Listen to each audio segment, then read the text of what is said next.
बहुत बढ़िया शिव चर्चा भजन लेके आल बड़ी रउआ लगन के अच्छा लगी तो प्लीज वीडियो के लाइक शेयर सब्सक्राइब कर दे और शुरू से लेके लास्ट ले भजन सुनम तभी अच्छा लगी और समझ में आई। तो चलिए भजन सुन ली। बहुत प्यारा सा भजन लेके आयल बड़ी।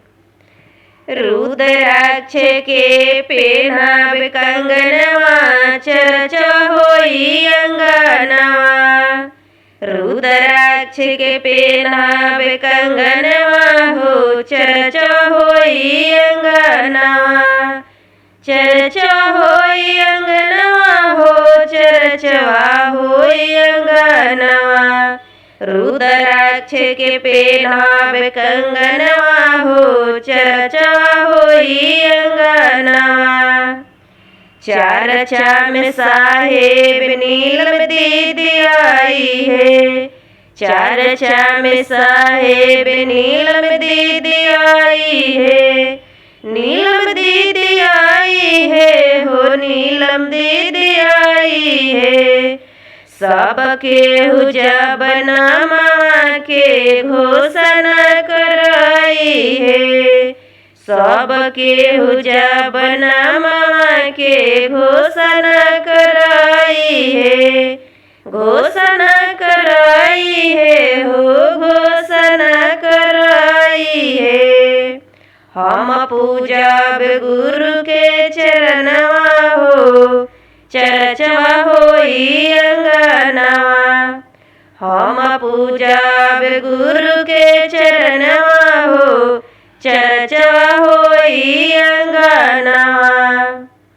चरचवा होई अंगनवा हो चरचवा होई अंगनवा।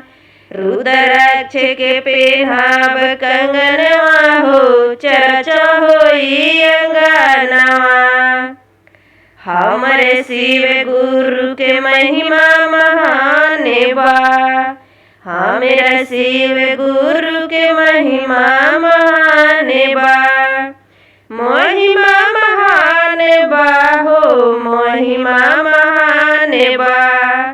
दानियों में दानी हमरे गुरु के नाम बा। दानियों में दानी हमरा गुरु के नाम बा। गुरु के नाम बा हो गुरु के नाम बा। नेहिया लगावा चरणवा हो नेहिया लगावा चरणवा हो चरचवा होई अंगनवा। पहिला में दया मांगब दूसरा में चरचा। पहिला में दया मांगम दूसरा में चरचा। दूसरा में चरचा हो दूसरा में चरचा। गोंग में बाट देहब चरचा के परचा हो। गोंग में बाट देहब चरचा के परचा हो। तीसरा में करब नमनवा हो चरचा होई अंगनवा। तीसरा में करब नमनवा हो चरचा होई अंगनवा। रुद्राक्ष के पेनाब कंगनवा हो चरचा होई अंगनवा।